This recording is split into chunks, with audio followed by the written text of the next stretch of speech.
क्या कार्रवाई हुई, नहीं कार्रवाई हुई अभी तक। और पुलिस लाइन में उनको रखा है, एक तरह से प्रोटेक्शन दे रहा है। और नीतीश कुमार जी को धक्का मार करके भारतीय जनता पार्टी ने निकाला है। हत्या हो रही, बलात्कार हो रहा है, मासूम लड़कियों की के साथ बलात्कार हो रहा है। जो हत्यारा है, जो दोषी है, अभियुक्त है, और जिन्होंने खुलेआम गोली, तो पीड़ित परिवार को अभी तक न्याय नहीं मिला है। तेजस्वी जी ने जो पत्र लिखा उसके आधार पर भी कार्रवाई नहीं हुई है। नमस्कार, आप देख रहे हैं स्वराज पोस्ट। मैं प्रिया राज। बिहार की सियासत और साथ ही कानून व्यवस्था को लेकर इस वक्त एक बहुत बड़ी खबर आ रही है, और वो खबर जो शायद सुनकर आप चौंक जाए। मुजफ्फरपुर कांड तो याद ही होगा। नीतीश कुमार की पुलिसिंग और सुशासन के दावों को कटघरे में खड़ा कर दिया। और आज आरजेडी के एक प्रतिनिधि मंडल ने बिहार के डीजीपी विनय कुमार से मुलाकात की और कड़े शब्दों में चेतावनी तक दी। आरजेडी नेताओं ने स्पष्ट कर दिया है कि जब मामला धारा 302 यानी हत्या के तहत दर्ज है, तो आखिर अब तक गिरफ्तारी क्यों नहीं हुई। नेता प्रतिपक्ष तेजस्वी यादव ने खुद इस संवेदनशील मामले में पत्र लिखकर प्रशासन की चुप्पी पर सवाल उठाए हैं। अब देखिए, विपक्ष का सीधा आरोप है, क्या पुलिस अपने ही विभाग के किसी रसूखदार हत्यारों को बचाने की कोशिश कर रही है। राजद ने मांग की है कि पीड़ित परिवार को बिना देरी किए न्याय और उचित मुआवजा दिया जाए। लेकिन देखिए, ये विरोध सिर्फ और सिर्फ मुजफ्फरपुर तक सीमित नहीं था, बल्कि आरजेडी ने बिहार में तेजी से पैर पसारते सूखे नशे के कारोबार और गिरती कानून व्यवस्था पर भी डीजीपी का ध्यान खींचा है। बात राजनीति की भी हुई है। तेजस्वी यादव के उस बयान की फिर से चर्चा हुई, जिसमें उन्होंने सेलेक्टेड बनाम इलेक्टेड मुख्यमंत्री का जिक्र किया था। राजद का आरोप साफ है कि बीजेपी अब उसी राह पर चल पड़ी है जिसे वो कभी कोशिश करती थी, यानी राज्यों में मुख्यमंत्रियों को रबर स्टैम्प की तरह इस्तेमाल करना। प्रतिनिधि मंडल ने इशारों में नीतीश कुमार और बीजेपी के बीच जारी खींचतान को भी जनता के सामने रख दिया है। और दूसरी तरफ डीजीपी विनय कुमार ने आश्वासन तक दिया है कि फोरेंसिक जांच साथ ही मजिस्ट्रेट रिपोर्ट के आधार पर अब सख्त कार्रवाई की जाएगी। लेकिन सवाल वही है, मामला था मुजफ्फरपुर में जो थाना प्रभारी ने हत्या कर दी थी 17 तारीख को मार्च में, तो उनके खिलाफ घर में प्रवेश करने का, मारपीट करने का, भैंस पर गोली चलाने का, तो सुसंगत धाराओं में एफआईआर नहीं हुआ था। अलबत्ता हत्या की जो धारा है उसमें उनको अभियुक्त बनाया गया था। तो आज जब उनका ध्यान आकृष्ट किया कि पुलिस लाइन में आपने उनको रखा जो एक्यूज्ड है, और आप स्वयं कहते हैं कि उनके खिलाफ में मर्डर केस का जो सेक्शन होना चाहिए वो लगाया गया है, तो गिरफ्तारी क्यों नहीं होती है। तो कहा कि मामला को हम लोग सब कुछ फोरेंसिक जांच वगैरह भी कराएंगे, गोली का और चीज़ का, और देख रहे हैं।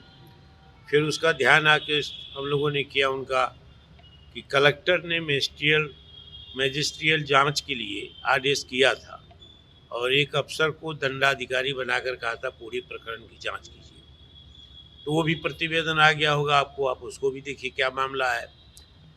जो राष्ट्रीय जनता दल के राष्ट्रीय कार्यकारी अध्यक्ष हैं और विधानसभा में प्रतिपक्ष के नेता हैं माननीय तेजस्वी प्रसाद यादव जी ने आपको पत्र लिखा है इस मामले में, और 25 तारीख को उन्होंने दौरा किया था।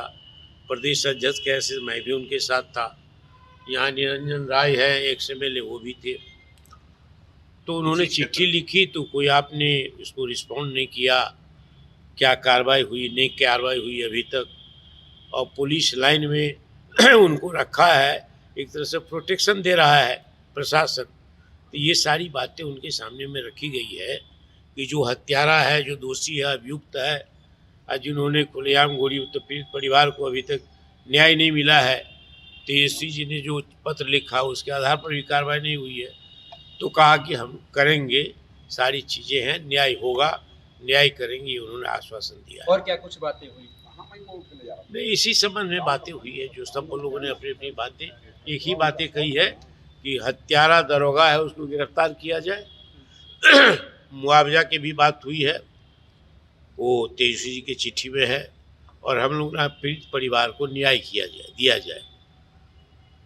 तो कहा कि वो सारी बातें हैं जो अखबार में निकला है वो सारा कतरन उनके साथ लगा करके दिया है हम लोगों ने। यही बातें हुई है। बिहार में लॉ एंड ऑर्डर को लेकर कोई बात हुई? हाँ, बिहार में लॉ एंड ऑर्डर लेकर के भी चर्चा लोगों ने की है।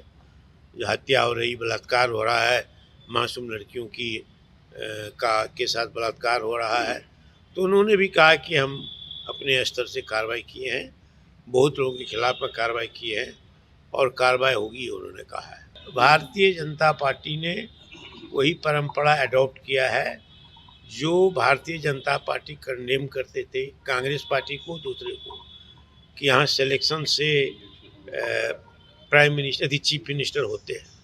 एक बार ये भी कहा गया था कि सारी बदलने में जितना समय नहीं लगता है उससे कम समय में इंदिरा गांधी मुख्यमंत्री को बदल देती है।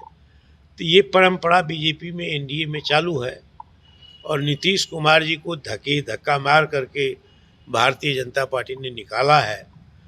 तो अब नीतीश कुमार उनके बीच में एक मामला है। तो यहाँ तो सिलेक्शन ठीक है, सिलेक्शन है, इलेक्शन नहीं है। सूखा नक्शा के मामले में हमारे डेलीगेशन में जितने लोग थे सभी लोगों ने चर्चा की है कि सूखा नशा तो उसको स्वीकार किया है, इस पर कार्रवाई करने का वादा किया। तो बिहार की हर छोटी बड़ी खबर के लिए बने रहिए स्वराज पोस्ट पर। गोल, जहां 28 वर्षों के सफर में 18,000 से भी अधिक छात्रों ने डॉक्टर एवं इंजीनियर बनकर सफलता की ऊंची उड़ान भरे है, जहां साधारण छात्र भी बिहार एवं झारखंड टॉपर बनकर बड़ा इतिहास बना रहे हैं। दूरदर्शी शिक्षाविद श्री विपिन सिंह के मार्गदर्शन में मेडिकल एवं इंजीनियरिंग के लाखों छात्रों के लिए आशा की किरण के रूप में गोल, द रिजल्ट फैक्ट्री